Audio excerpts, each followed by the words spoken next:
Hi, everybody. My name is Sharon Malik, and I'm delighted to welcome you to today's session, Supercharge Your Regulatory Communications with a Unified Ecosystem. Today, MHC Box and MicroStrategies have teamed up to bring you a deep dive into the way a single AI-powered ecosystem can simplify and modernize the creation, storage, management, and delivery of your content. Before we get started, a few housekeeping notes. Today's webinar is being recorded, and you will receive a link after the webinar that you can share or watch again, so please do share it.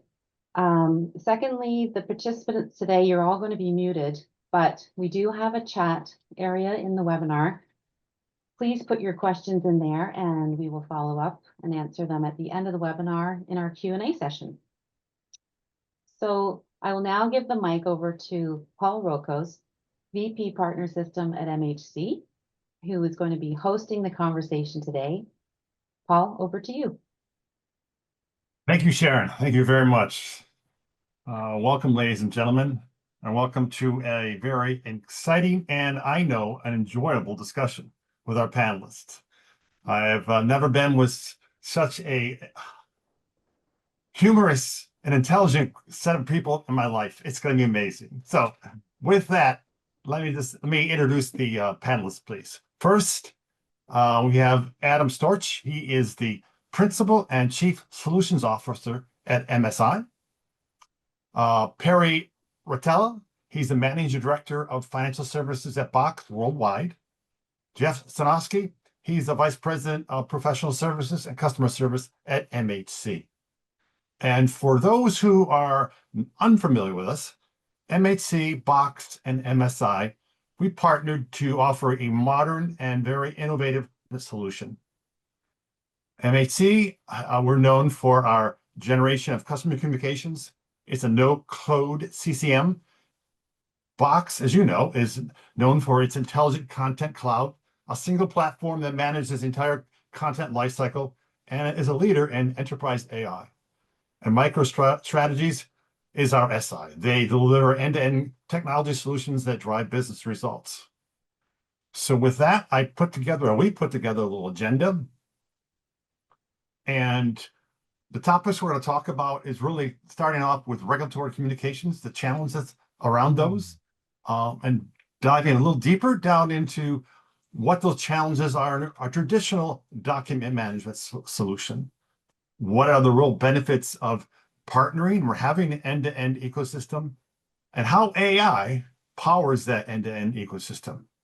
We'll also have a customer use case discussion, and then we hope if we've got time, we'll have some Q&A, which I know will be enjoyable by itself. So with that, I'd like to ask some basic questions to start off with. What are the most pressing challenges in managing regulatory communications in 2025? And if I could give that to Adam, I would greatly appreciate it.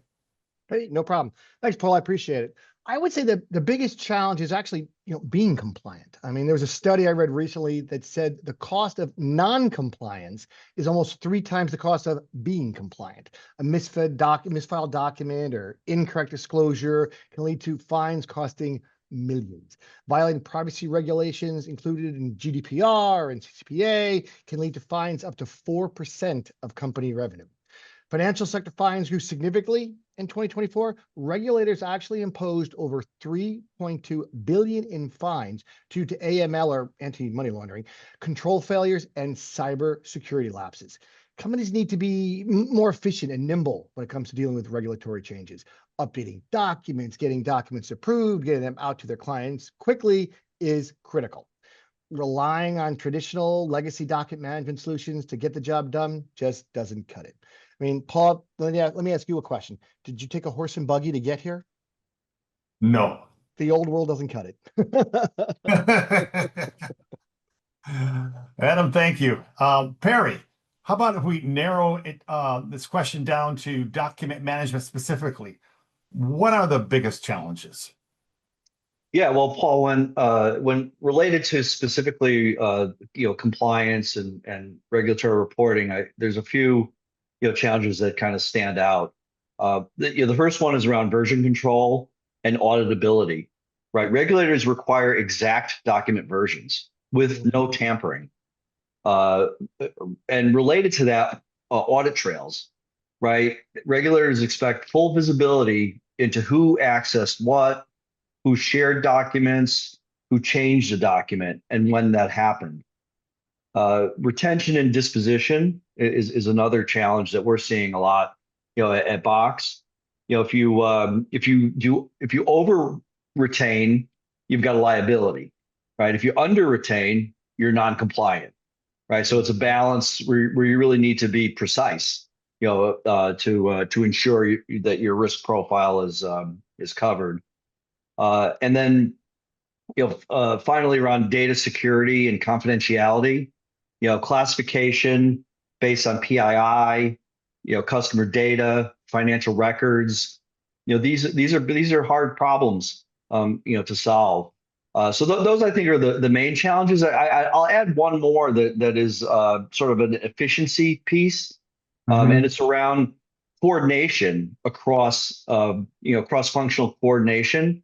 So in terms of regulatory reporting, you've got legal, you've got risk, compliance, line of business teams that all need to work together, and they need a solution around document management that enables that secure collaboration. So you kind of layer that in, and it's a complex problem. Sure is. Okay, the next question I have, I'm going to phrase it with a quote first. An associate and good friend of mine, Lois Rita Rossi, the president of High Rocks Strategies, I'm sorry. She told me this one day. She said that no one is looking for another vendor or supplier. They are seeking strategic partners that solve business issues and enable growth. And with that, Jeff, I'd like to ask you this question. What are the benefits of adopting an integrated end-to-end approach? So it's really building that ecosystem, right? It's a best of breed approach that you're not just choosing individual vendors, but you're choosing a group, an ecosystem that work very well together, that have built the integrations. It's seamless. You're reducing the points of potential error or failure. You're secure in the way that they talk together. The information is getting shared between the components, the best of breed components in that ecosystem, so that in this case, with this group of fine gentlemen here, as we create the documents up front on the CCM side, we write them into the ECM. We bring the proper metadata into it. All of that is seamless. There's no human touching. It's automated. And then from the back end side, while it's in the ECM, then you have MSI who builds the portal on top of it and helps pull out the data in the format, in the way that it's needed, and all along taking advantage of all the different components seamlessly for doing things like AI extraction of metadata so that you can turn unstructured data into structured data, the security that Perry and Adam have talked about. So it provides the whole end-to-end solution as just that, an ecosystem with automation, reducing risk, reducing touch, reducing error. Yeah, and I tell you, if I could jump on that, Jeff, it's interesting because, I've been doing this entirely too long. And what I'll tell everybody is there was a time when you used to want that one vendor that did everything. Mm-hmm. And I remember, feeling like the guy that followed the elephant around the parade with a shovel when they try to do everything with one vendor, and I think the new world order, if you will, mostly because of the cloud, okay, is that idea that says, give me the best of breed, have them all talk to each other. Let me get the guys that really know how to handle that document creation, assembly, workflow at scale, enter MHC. Let me have that repository that can handle, billions of objects without blinking, hello Box, and as a guy who's had to do this for a long time, okay, I will tell you, it can't be undersold, the idea of having that best of breed approach and having that work. The idea of having one vendor do everything, that's adorable. But the reality is different companies have different greatnesses, if you will. And the idea is to bring those together. And for MicroStrategies, that's one of the things that we like, which is why we're sitting here today, because we've got a couple of vendors that know how to work with partners, work with clients, and help pull these solutions together. And that cannot be undersold. I got to tell you. Not, Yeah, not all partners work together.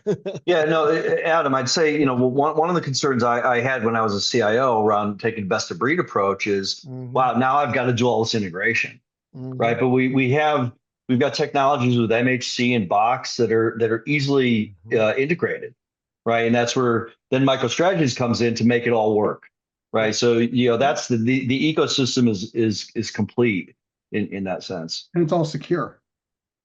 It's all secure. Yeah, and that's a big thing, because at the end of the day, that security is what we all have to deal with, especially in this new environment, right? And what's nice is because the integration is so clean and expected. So nowadays, when you see solutions come out, you expect a level of integration and you expect a level of security. I will tell you, they don't all do that, but nonetheless, you expect that. And as you peel away the onion with MHC and Box, you find that, they can do that. So it's one of those things. Yes, we're repeating. It bears repeating. It bears repeating, that level of integration.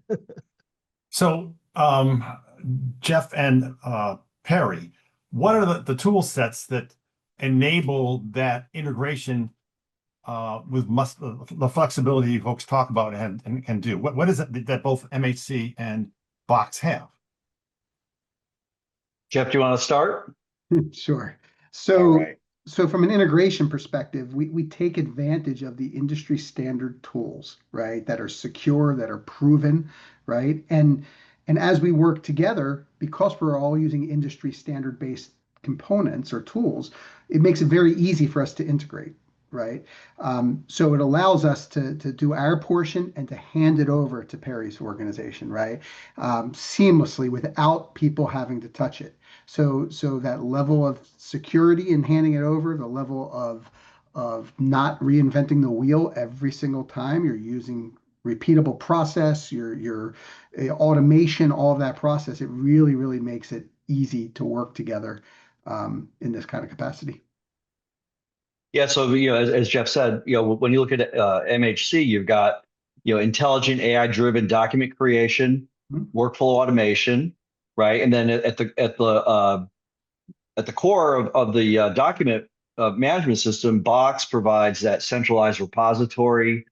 We've got an immutable version control with e-discovery, automated workflows for that secure collaboration, across the cross-functional coordination that we talked about. And then Box Shield and governance that can do the classification of the documents coming in and then manage that retention and destruction, on schedule. So you bring all that together and you've got the true end-to-end solution, for regulatory communications. And if I could sort of dive in on there, as the systems integrator, it's one of those things where, yes, MicroStrategies pulls it together, but not always required. So you guys watching this webinar, I don't say, well, wait, the only way to work with MHC and with Box is I've got to include micro. Yes, we're a lot of fun and we love to be included, but you need to keep in mind, a lot of times we get involved mostly from experience in doing these kinds of things. So you need to take away to yourself, MicroStrategies is utilizing what MHC brings to the table and what Box brings to the table. We've got very sophisticated clients that can do it themselves. And really, we just make the lemonade sometimes. So, you say to yourself, why is Micro on the call? Why is MicroStrategies on the call here? Because we pulled it all together, got a lot of experience on it. But again, we're utilizing the same capabilities that you guys have available to you. The other piece we do is we have a certain interface that pulled together called Panorama that can make the display of that easy, but it depends on what your needs are. But the pulling together of these two things, we're capitalizing on what these guys bring to the table, which is a big deal. So, thank you, gentlemen. Let me add AI into this. So how is AI transforming this end-to-end ecosystem? And I want to send it out to everybody. So Perry, you can start with you. Yeah, sure. So, I mentioned, Box Shield, which does the classification of documents that are stored in Box. Well, we've been doing this for quite some time, but now we've raised the level of our capability with AI, right? So before we could identify PII, we could identify certain types of documents, classify them as confidential. But now with generative AI, we could actually read those documents. Right, so we get a more robust sort of classification of those documents. I think that's where it starts. And with also with AI, and we could, Jeff and Adam can speak to this, is we can now extract metadata from these documents, which through Panorama you could do better management of these documents. Mhm. And we can leverage the workflows based on the content, and we don't have to have people open up documents in error prone and manual way. We can now automate all of that upfront classification and metadata tagging of documents. Yeah, and I gotta tell you, Perry, I love Perry. He's such a modest guy because he's leaving out all the fun stuff that I love. So, he's right. I mean, the idea of the metadata extraction is amazing because we've been doing that for years, the old-fashioned way. Who's on the phone call? Raise your hand if you remember, zonal OCR, scare me now. Okay, exactly, right? So, so what's cool with Box AI is it does the stuff it better well do, which is the metadata extraction and pulling that out. Document summarization, right? You can have dialogues with a document, a set of documents, all the documents. That's a big deal because we all know what is AI. AI gets you beyond the metadata, right? We know metadata is very important and it does metadata extraction. We all bow our heads, down to the idea of metadata extraction, but the AI gets us beyond that. The topical information about the content, all right, gets that information. And that's a big deal. And what happens when you start getting into the world of AI? Come on, those of you who know what's going on, security. All right. Box AI acts as you. So when Adam Storch is logging into Box and living the AI dream, he's living it as Adam Storch. That's a big deal. Some of these other players, they bolt on AI. And again, that A word, adorable. It doesn't really act as who you are. So you have to worry about the security. Can all of a sudden that person see everything? Another thing, as you guys get into AI and you understand it from a client perspective, we all know AI is part of it, but the models, remember, different models in AI do different things. Box is the only one I'm familiar with, and you can check our website. We do a lot of different pieces. Box allows you to select models based on the kinds of needs you have. So it's not just, oh, cute, Box has AI. It's a little bit more than that because they've got to be able to choose certain models to do different things. And that becomes crucial as you continue down that AI journey. We have one client, that loves the heck out of it, where they've used one model when they're dealing with pure content and another one when they're dealing with images, because you're attacking two different things. So the ability to choose different models is a big deal. And again, to some of you like new AI, like, what the heck's he talking about? Like I said, as you go down this journey, it's not just AI, it's how much you want to get out of AI and what do you want to get out of AI. And do your own research, but you'll find that Box can allow you to do a lot more with AI in different use cases. You know what I'm saying? And that's another a big deal. And right now, Jeff is saying, okay, Adam, give me 2 minutes to talk. Give me 2 minutes, Adam.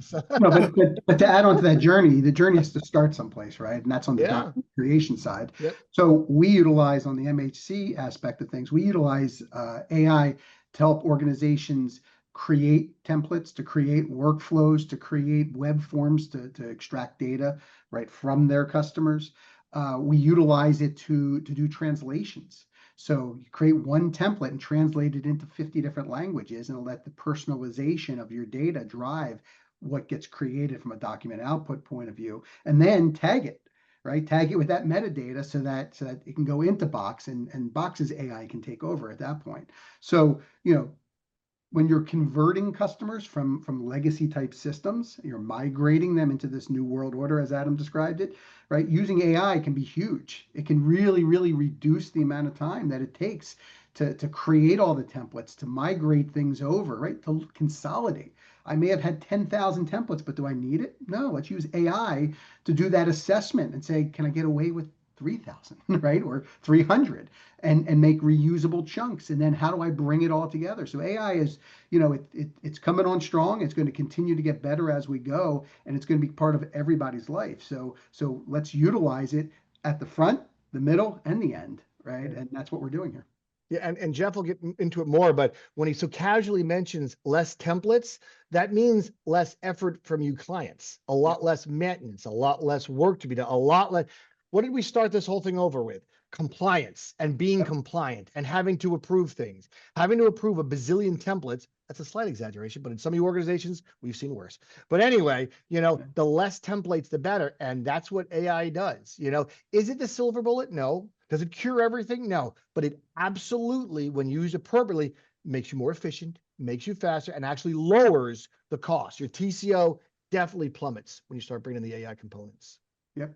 Yeah, well, I'd like to double down on Adam's points here. You know, he mentioned that the permissioning model, right? So you know, Box has role-based access controls, right? So Adam can only see the content that Adam is allowed to see, and as he said, AI then has those same controls, right? So you know, I think the key point, the smart thing Box did is we built AI into the core platform, the core Box platform, right? So that AI permissioning model extends, you know, from Box users to AI, right? So you know you're not going to be accessing documents that you shouldn't be accessing from an AI perspective. The other piece, you know, Adam brought up was you know, that you could choose your model, right? So you could choose your model by use case. You know, just to reiterate that. So you may have, you know, several different scenarios where different models make more sense, and in Box you can select that model per use case, which I think brings a tremendous amount of power, you know, to what you're able to do. And let me ask one more question on it. Given the fact that most large companies, or most all companies, have legacy software and solutions out there, what are companies need to be aware of on their AI journey, given what they already have in their tech stack? Okay, if I start talking, this could go on for 6 hours. No, anyway, so I would say what we've seen is a lot of the legacy players, and again, check our website. You'll find that we've been around for. I actually worked for one of them in the late 90s. But what you'll find is a lot of these guys have bolted on things. And the moment they've done that bolt-on thing, what you end up with is some concerns about security, maintenance. When your document is being, you know, analyzed, where is that analysis happening? Where's it going? Okay. And so what we've seen is with the legacy systems, because as you heard Perry say, Box started this way, if you will. All right. You're not dealing with the idea of add-ons. You're not dealing with, you know, bolt-ons. What does that mean? That means core concerns like security and integrations into all the other cool things that need to happen are already there.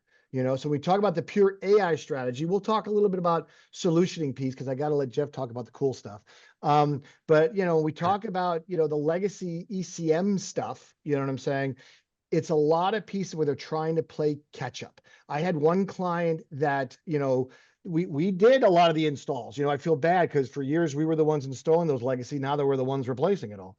And I had a client get a demonstration. I gave them one of you know, the Box AI piece, and we're all done. And then they had the other company do the legacy thing, and it was like 6 different things. And she called me up and said, "Do I have to buy all those pieces, Adam?" And I'm like, "You kind of do." So it's like you got to keep an eye on that kind of stuff, because it's not just a matter of all the integration pieces, but your TCO goes up. So that legacy stuff, they're playing catch up.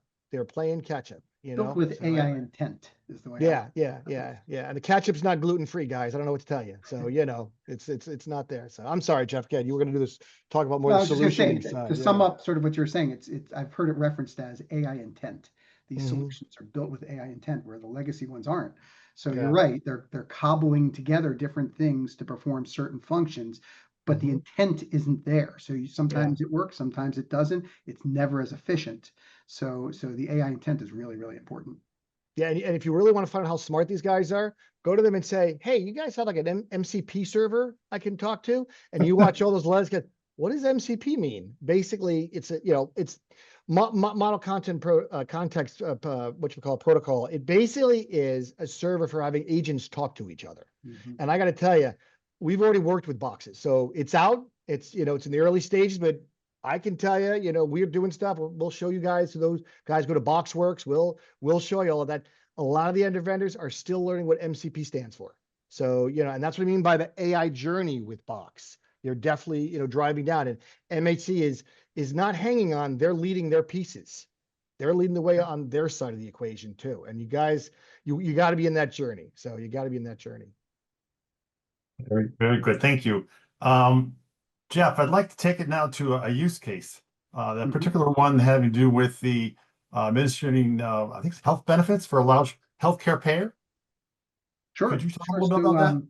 Yeah. So recently we've been working with a client, a healthcare payer client that came to us, and they weren't just looking for document generation, but they were looking for an ecosystem, right? They have a lot of different components or tools in their tool bag today, and they needed some way to bring everything together. And they wanted to have some modern tools that allowed them to do things without replicating stuff.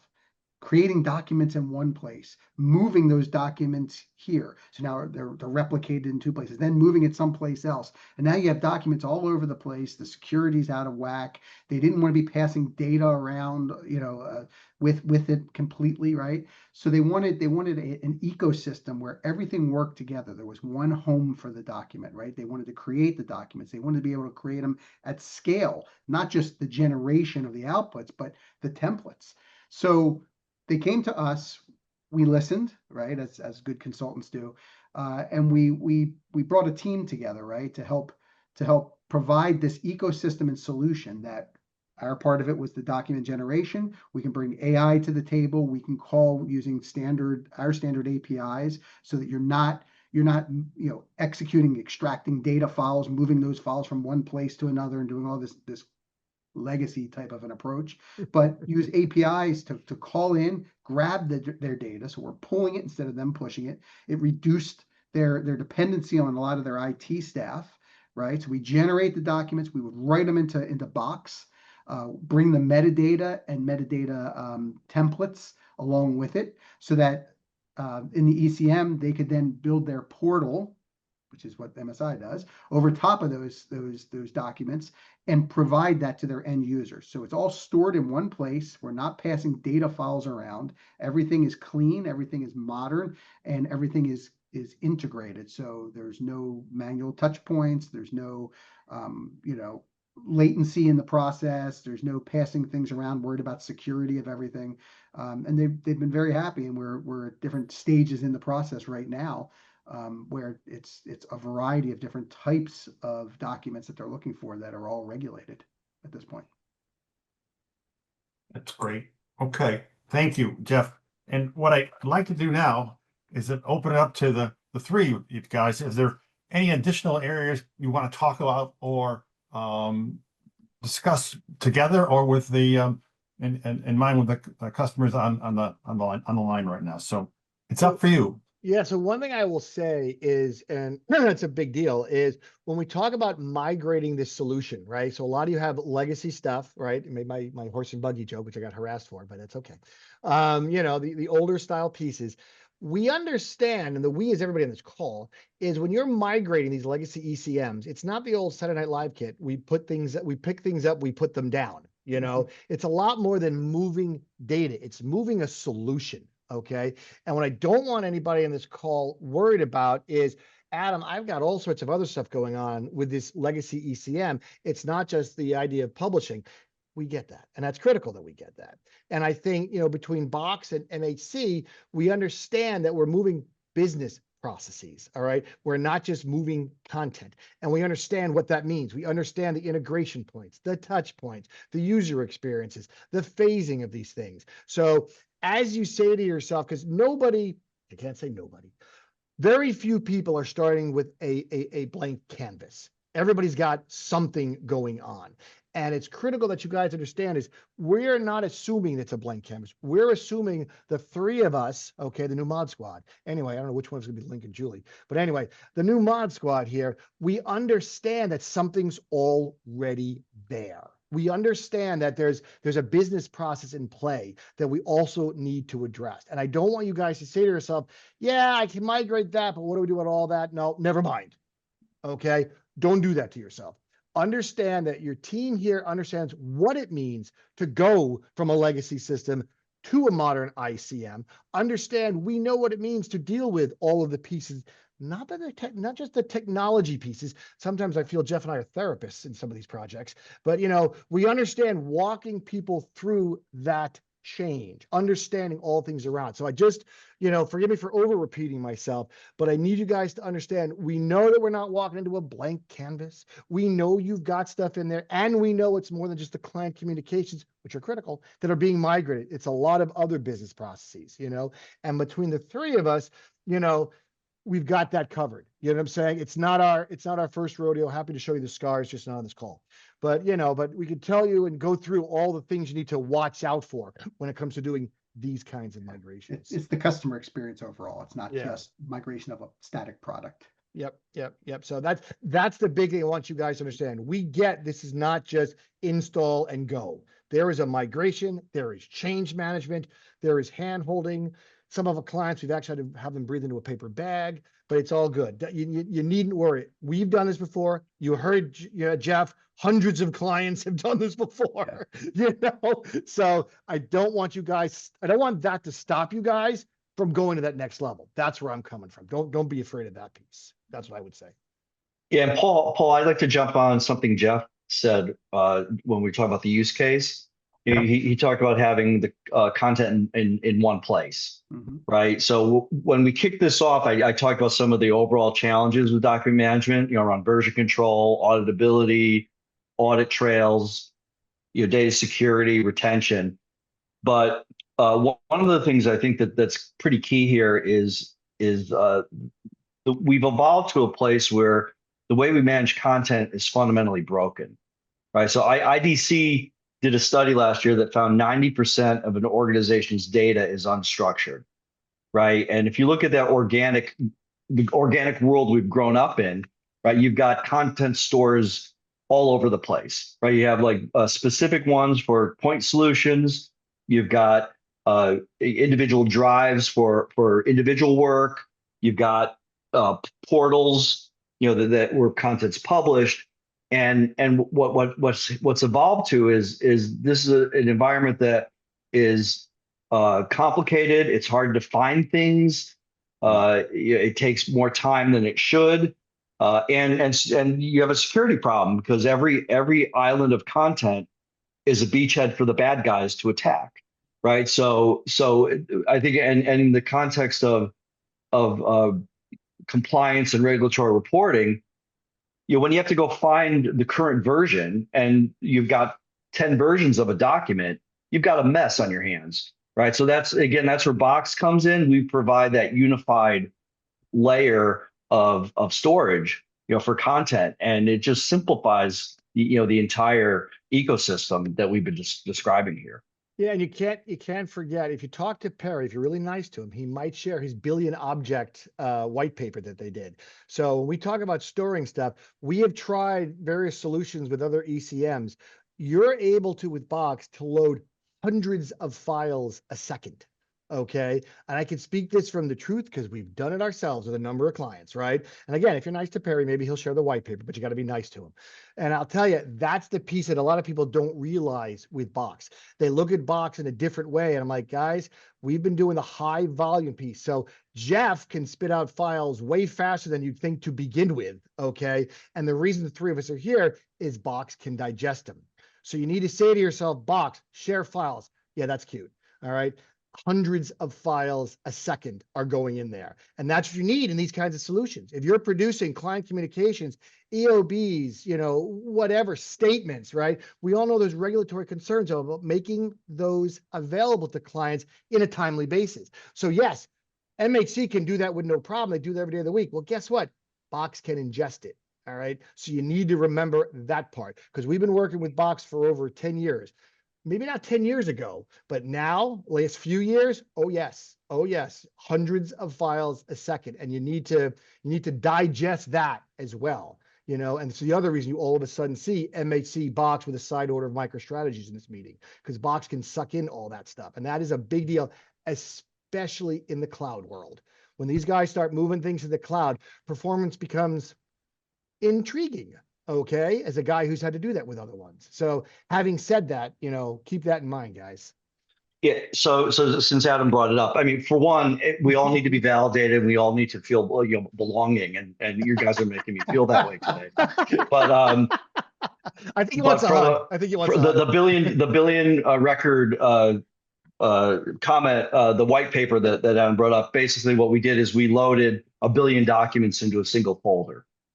So yeah, and certainly the white paper is fascinating, Yes. and you'll really enjoy it. And again, send me a nice friendly note, and I'll get it out to you. That's fabulous. Jeff, anything do you want to add, or should we have time to go to questions? No, we can go to questions. I think we covered that pretty well. All right, great. So I see we have a few questions here. Let's see if I can grab the first one. Okay. We are longtime users of Documentum and Extreme from OpenDex. How can you help me? I'll open it to anybody there. Who wants that question first? Well, I'll start on the OpenText side if you want, since that's where documents get created. So, Cool. I can give you a number of stories, but there's one that comes to mind with OpenText, and that is we have a customer that came to us and said it took them multiple years and many, many, many resources to implement this, and they are over a disparate network, or I should say locale, right? So all across Asia, Middle East, you name it, in that area of the world, and they have very limited connectivity in the process. And they were experiencing it. First of all, it took them over 2 years to get the system up and running, and then once it was up and running, they experienced severe issues, right? So every time they would run batches of document generation, they would lose 75 to 80% of them before they made it to the ECM.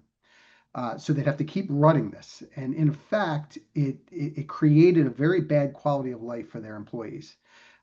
It required 14 different employees working around the clock to maintain this system, and it was never a good experience for their users. So they needed something different. They came to us. We talked them through the process of what we would do. In the end, we were able to migrate them from OpenText Extreme to the MHC solution in just under a year. So we cut down the implementation time by half. We were able to work with them as they were building their broker to integrate different systems together, like their ECM and so forth. So that we were all working in parallel. We weren't building the airplane while it was flying, so to say. And in the end, we were able to give their employees a quality of life. So not only did they not have to work around the clock, but we took it from 14 employees that were supporting this down to 2 working a normal work schedule. So there's power there. Not only is it an ROI, right, for you're able to normalize your investment there, but the quality of life aspect of their employees and the experience that their customers ended up getting was just huge. It was huge. So looking at modernizing things, looking at things in a different way as part of an ecosystem really, really, really makes a big difference. And maybe before Adam, Adam has done these implementations, right? So we want to hear from him. But what I'd say from a Box perspective, Box is cloud native. It was born in the cloud. Implementations of Box are quite simple, and to Jeff's point, the user experience is pretty nice.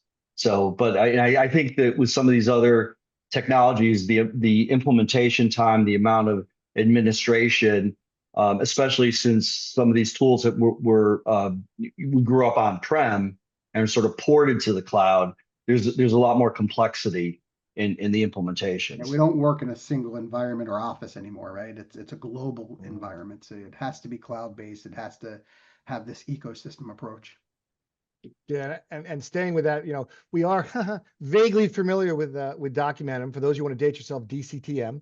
But I've been around a while. What I will tell you guys is the biggest thing, the last Documentum migration we did, and most of my guys are finally out of rehab. No, just kidding. Anyway, but the migration, it's one of those things where, because those Documentum between your different doc bases, and then perish the thought you didn't manage your ACLs, so you've got like 4 billion ACLs in Documentum, and let's hope you do types and subtypes and subtypes and watch your performance die.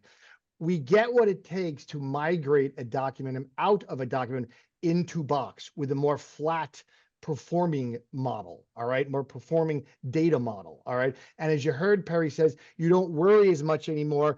1 billion objects in a folder. Yeah, go do that with Document and see what happens. Let me know how that happens. You know, and then with the cloud stuff, it goes without saying. So what I will tell you is whether it's, you know, Document and a few of the other ones, we all know what it takes on this call to get you there. You know what I'm saying? It's sometimes a little bumpy than you'd like. Welcome to the real world, but it's not like it hasn't been done, you know, and as far as I know, we've never lost a patient.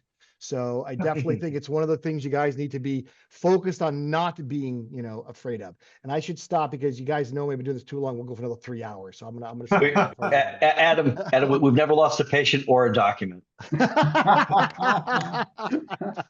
Well said, my man. Well said. Very good. All right, here's another one. Today, with our process for making changes to templates, IT takes a long time. It's slow and lengthy. Quote unquote, it says here, it's a huge bottleneck.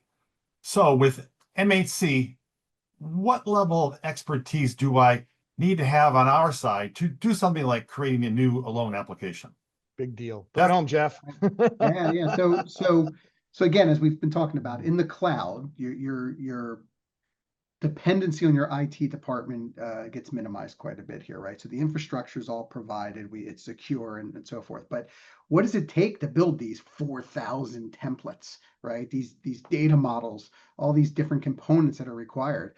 Well, with our tools, with a modern tool set, it's low code, it's drag and drop, it's no code for most instances, right? So you don't have to be a developer to build a template or to build a data model. You just need to understand your data.